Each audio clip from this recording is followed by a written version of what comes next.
સમાજના સૌ જ વડીલો, તમામ જિલ્લાના પ્રમુખશ્રીઓ, યુવાન ક્રાંતિકારી લડાકુ સાથીઓ, આપણા પરિવારના બાળકો અને મંચ ઉપર ઉપસ્થિત તમામ સન્માનનીય સાથીઓ, આપ સૌને ફરી એકવાર મારા ક્રાંતિકારી જય ભીમ અને ઇન્કલાબ જિંદાબાદ પાઠવું છું.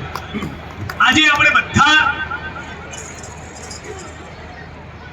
તાળીઓના ભરપૂર આવકાર સાથે જસુભાઈ અને એમની સમગ્ર ટીમને જબરદસ્ત અભિનંદન પાઠવીએ કે બહુ સુંદર રીતે કાર્યક્રમનું આયોજન કર્યું અને એકદમ સફળતાપૂર્વક આખો પ્રસંગ પાર પાડ્યો. એના માટે જસુભાઈ ચૌહાણ માટે જબરદસ્ત તાળીઓનો આવકાર થવો જોઈએ.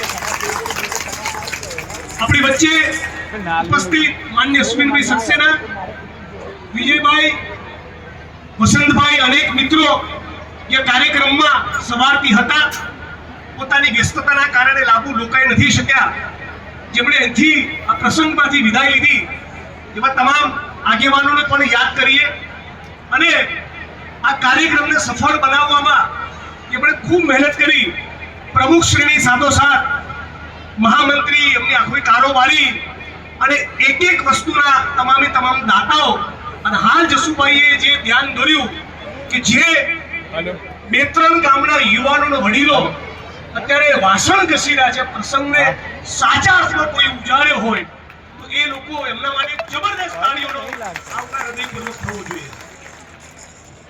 આજે ઘણો સમય થયો છે, અનેક વખત મને સાંભળ્યું છે, એટલે લાંબી કોઈ વાત નહીં કરું. પ્રસંગમાં આવવાનો સ્વાભાવિક રીતે આનંદ હોય. બહુ સફળતાપૂર્વક આ પ્રસંગને આપણે પાર પાડ્યો. આવનારા દિવસોમાં ફરી બીજા કોઈ પ્રસંગે મળીશું ત્યારે વિગતવાર આપણા ગુજરાતના અને દેશના દલિત સમાજના જે કેટલાક સળગતા પ્રશ્નો છે, સદાય એના માટે જ હું બોલતો હોઉં છું. કોઈ સારા ખોટા પ્રસંગમાં ગયો હોય તો પણ મારો જે એજન્ડા છે કે આપણા બંધારણીય હકના અધિકાર આપણને મળે, હું લગભગ એની ઇર્દગિર્દ, એની આજુબાજુ જ મારી વાત કરતો હોઉં છું. પણ આજે સમય ઘણો થયો છે, લાંબો સમય નહીં લઉં.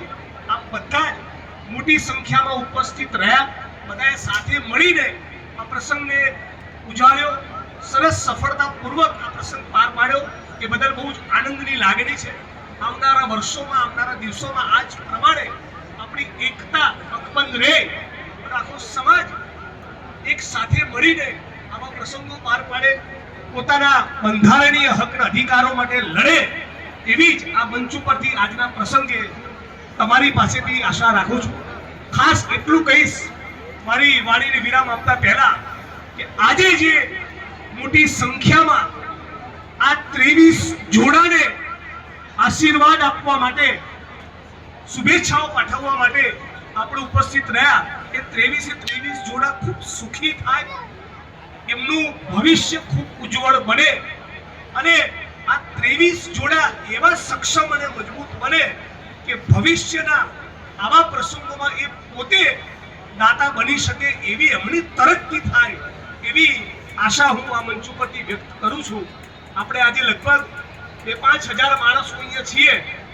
આટલી સંખ્યામાં આપણે આપણા બંધારણીય હકના અધિકાર માટે પણ રોડ ઉપર ઉતરવું જોઈએ. કોઈ પણ પક્ષની સરકાર હોય, આજે પણ એક 100 ચોરસ વારના પ્લોટ માટે એક સ્મશાન ભૂમિનો ટુકડો નિયમ કરવો હોય, કે કોઈનું બંધ પડેલું વિધવા પેન્શન શરૂ કરાવવું હોય, કે આપણા વિદ્યાર્થીઓને સ્કોલરશિપ મળતી થાય એવું કરવું હોય, તો એના માટે ખાલી પત્રો લખીએ કે મારી સમક્ષ રજૂઆત કરો, તેનાથી વાત પતતી નથી. હકના અધિકાર માટે બાબા સાહેબ આંબેડકરે કહ્યું એ પ્રમાણે શિક્ષિત બનો, સંગઠિત બનો, સંઘર્ષ કરો. આ નારો જીવનમાં ઉતારીએ. આપણા ઘરની દિવાલોમાં તો લખેલો હોય છે, આપણા ઘરની દિવાલોમાં બાબા સાહેબ આંબેડકરનો ફોટો પણ હોય છે, હૃદયમાં પણ એમની તકતી કંડારેલી છે. પણ સંઘર્ષ કરવા માટે આનાથી વધુ મોટી સંખ્યામાં કોઈક દિવસ આપણે બહાર નીકળીએ તો મને લાગે છે કે આપણને સાચા અર્થમાં આપણા હક અધિકાર મળશે. આટલા વિચાર સાથે, આટલી વાત સાથે મારી વાણીને વિરામ આપું છું. સમય ખૂબ થયો છે. આવનારા દિવસોમાં વધુ અન્ય પ્રસંગોમાં વિગતવાર વાત કરતા રહીશું. જસુભાઈ આખી